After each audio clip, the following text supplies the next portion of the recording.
વિજ્ઞાનમાં પાઠ 10 તરુણાવસ્થા તરફનું પુનરાવર્તન આપણે જોઈએ. શરીરમાં જોવા મળતા પરિવર્તનો માટે જવાબદાર અંતઃસ્ત્રાવી ગ્રંથિ દ્વારા સ્ત્રવિત પદાર્થનું નામ શું છે? તો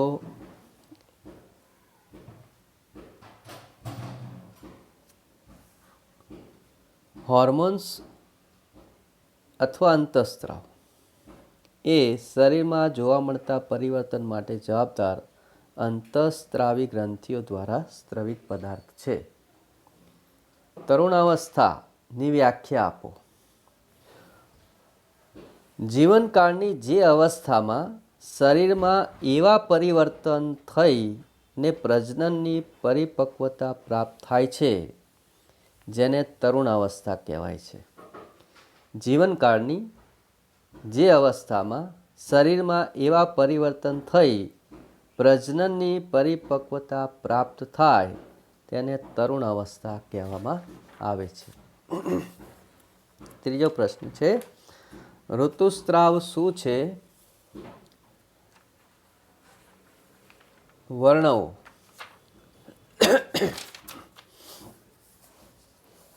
ઋતુસ્રાવ શું છે તે વર્ણવો. યૌનારંભમાં અંડકોષો પરિપક્વ થવા લાગે છે. અંડપિંડોમાં અંડકોષ પરિપક્વ થાય છે.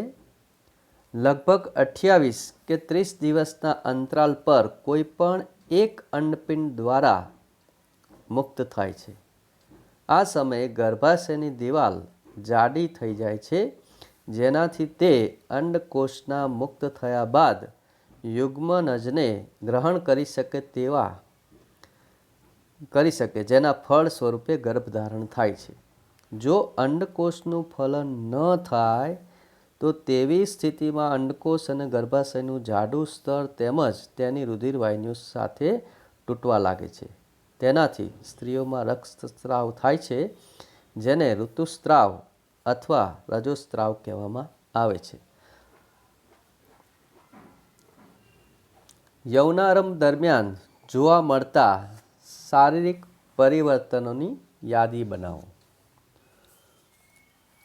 યૌનારંભ દરમિયાન જોવા મળતા શારીરિક પરિવર્તનો તો છોકરાઓમાં અને છોકરીઓમાં પ્રજનનની પરિપક્વતા આવે છે. આ પહેલો ફેરફાર. ઊંચાઈમાં એકાએક વધારો થાય છે. છોકરીઓમાં ખભાનો તેમજ છાતીનો ભાગ પહોળો થાય છે અને છોકરીઓમાં કમરની નીચેનો ભાગ પહોળો થાય છે. શરીરના અલગ અલગ ભાગ પર વાળ ઉગવા લાગે છે. છોકરીઓનો અવાજ ઊંચો અને તીણો હોય છે જ્યારે છોકરીઓનો અવાજ ભારે હોય છે. પ્રસ્વેદ અને તૈલી ગ્રંથિઓની ક્રિયાશીલતામાં વધારો થાય છે. છોકરાઓમાં શુક્રપિંડ તેમજ શિશ્ન પૂર્ણતઃ વિકસિત થઈ જાય છે અને શુક્રકોષોનું ઉત્પાદન શરૂ થાય છે. છોકરીઓમાં અંડપિંડ કદમાં વધે છે અને અંડકોષો પરિપક્વ થવા લાગે છે. અંડપિંડમાંથી અંડકોષોનું મુક્ત થવાનું શરૂ થઈ જાય છે. 2 કોલમવાળું કોષ્ટક બનાવો. જે નવો પ્રશ્ન છે.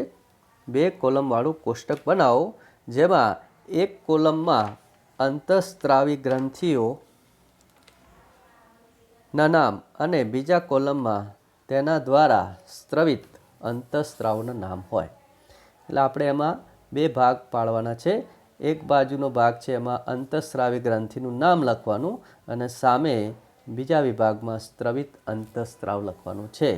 તો પહેલી પિટ્યુટરી ગ્રંથિ કે જેમાંથી પિટ્યુટરીન અંતઃસ્ત્રાવ ઉત્પન્ન થાય છે. પિટ્યુટરી ગ્રંથિ, પિટ્યુટરીન અંતઃસ્ત્રાવ. થાઇરોઇડ ગ્રંથિ બીજી, એમાં થાઇરોક્સિન અંતઃસ્ત્રાવ. સ્વાદુપિંડ ગ્રંથિ, એમાં ઇન્સ્યુલિન અંતઃસ્ત્રાવ. એડ્રિનલ ગ્રંથિ, એડ્રિનાલિન અંતઃસ્ત્રાવ. અંડપિંડમાંથી ઇસ્ટ્રોજન અને શુક્રપિંડમાંથી ટેસ્ટોસ્ટેરોન અંતઃસ્ત્રાવ ઉત્પન્ન થાય છે.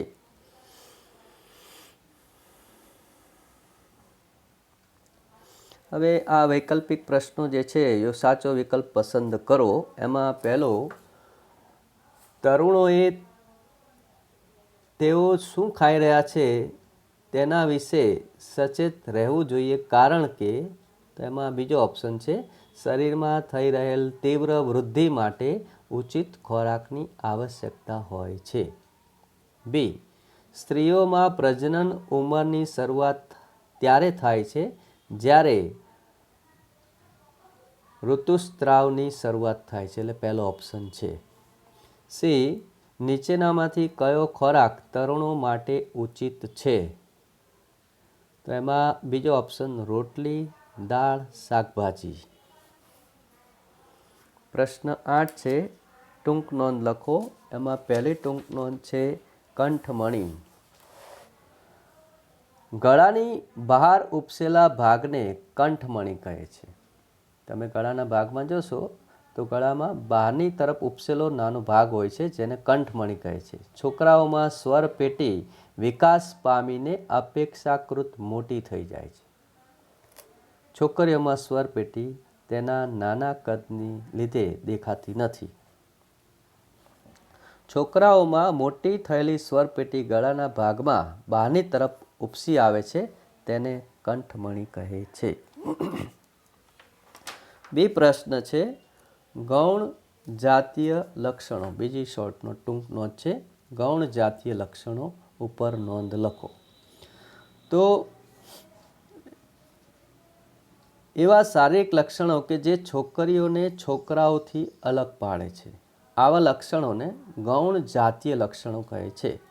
એવા શારીરિક લક્ષણો કે જે છોકરાઓને છોકરીઓથી અથવા છોકરીઓને છોકરાઓથી અલગ પાડે છે, તો એવા લક્ષણને આપણે ગૌણ જાતીય લક્ષણો કહીએ છીએ. અને આવા લક્ષણોનો વિકાસ યૌનારંભનો પ્રારંભ છે. તો છોકરાઓમાં આ લક્ષણ નીચે મુજબ છે. પ્યુબિક વિસ્તારમાં એટલે કે બગલમાં કે જાંઘની ઉપર તરફ વાળ ઉગે છે. બીજું, દાઢી મૂછ આવવાની શરૂઆત થઈ જાય છે. ત્રીજું,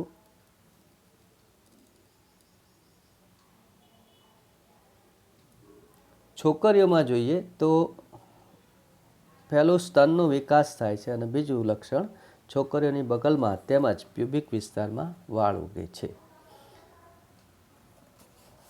યૌનારંભની સાથે જ શુક્રપિંડ નર અંતઃસ્ત્રાવ ટેસ્ટોસ્ટેરોનનું નિર્માણ શરૂ કરી દે છે. આ અંતઃસ્ત્રાવ છોકરાઓમાં બદલાવનું કારણ છે. દાખલા તરીકે ચહેરા ઉપર વાળ ઉગવા. છોકરીઓમાં યૌનારંભની સાથે અંડપિંડ માદા અંતઃસ્ત્રાવ ઇસ્ટ્રોજન ઉત્પન્ન કરવાનું શરૂ કરે છે.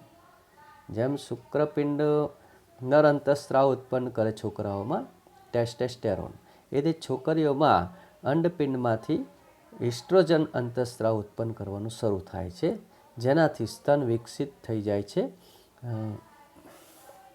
તો આ બીજી ટૂંક નોંધ ગૌણ જાતીય લક્ષણો વિશે આપણે જોયું. હવે આપણે પાઠ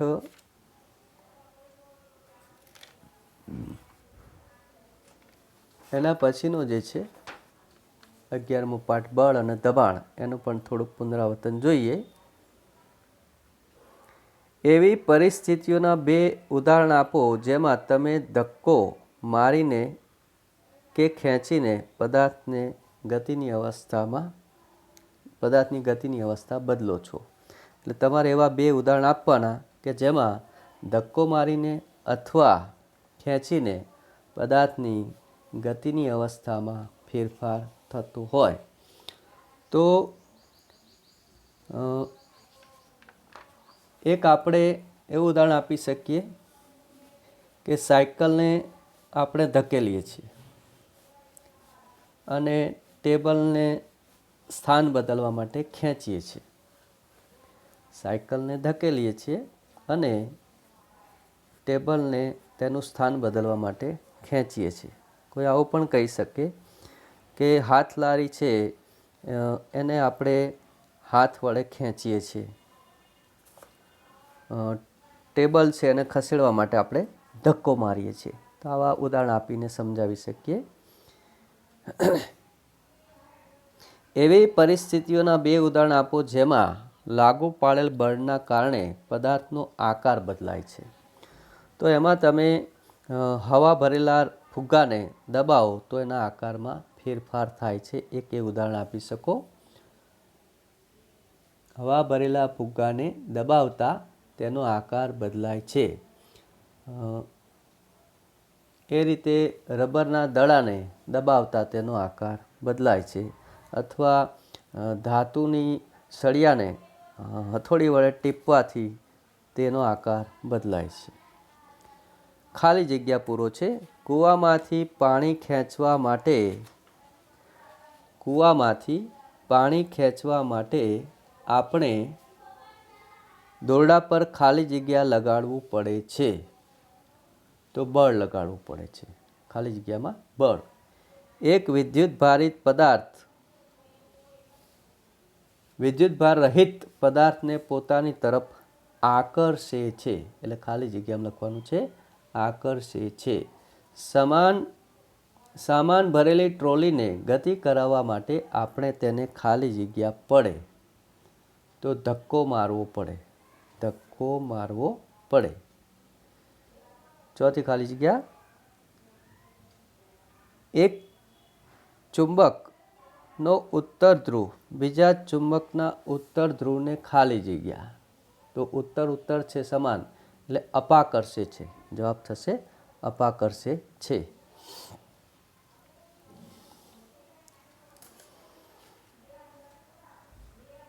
એ રીતે નીચે ખાલી જગ્યા પૂરવાની છે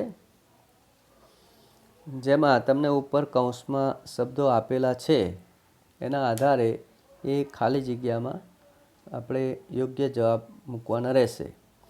ધનુષ્યને ખેંચવા માટે તીરંદાજ બળ લગાડે છે જેના કારણે તેના ખાલી જગ્યામાં ફેરફાર થાય છે.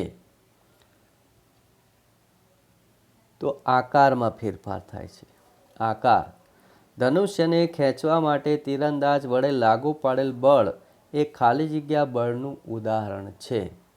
તો આપણે હાથ વડે ખેંચીએ છીએ એનો કે સ્નાયુ બળનું ઉદાહરણ છે. બાણની ગતિની અવસ્થા બદલવા માટે જવાબદાર બળનો પ્રકાર એ ખાલી જગ્યા બળનું ઉદાહરણ છે. તો એમાં સંપર્ક બળનું ઉદાહરણ છે. સંપર્ક. જ્યારે બાણ લક્ષ્ય તરફ ગતિ કરતું હોય ત્યારે તેના પર લાગતા બળો ખાલી જગ્યાને કારણે અને હવાના ખાલી જગ્યાને કારણે હોય છે. તો પહેલી ખાલી જગ્યામાં ગુરુત્વને કારણે અને બીજું હવાના ઘર્ષણને કારણે હોય છે.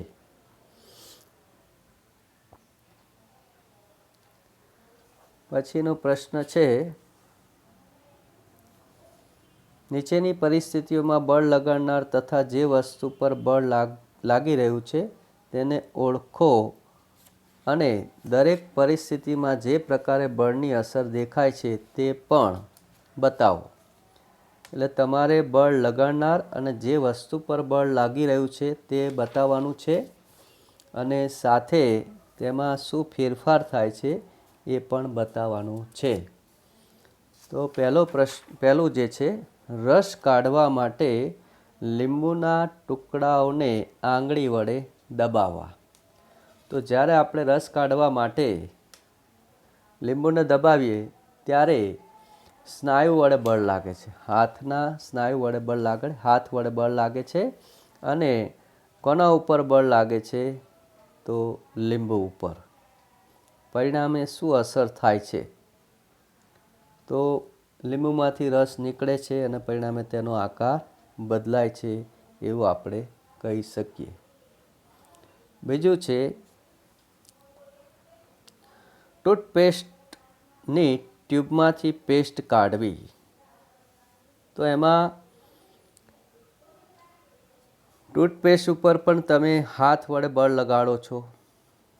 શેના ઉપર બળ લાગે છે? તો ટૂથપેસ્ટ ઉપર. બળની અસર શું તે? ટૂથપેસ્ટમાંથી પેસ્ટ બહાર નીકળે છે. દિવાલમાં જડેલા એક હૂકથી લટકાવેલા સ્પ્રિંગ બીજા છેડે લટકાવેલ વજન. તો ત્યાં સ્પ્રિંગ લટકાવેલ વજન છે એના વડે બળ લાગે છે સ્પ્રિંગ ઉપર. આ રીતે આપણે આ પ્રશ્નોના જવાબ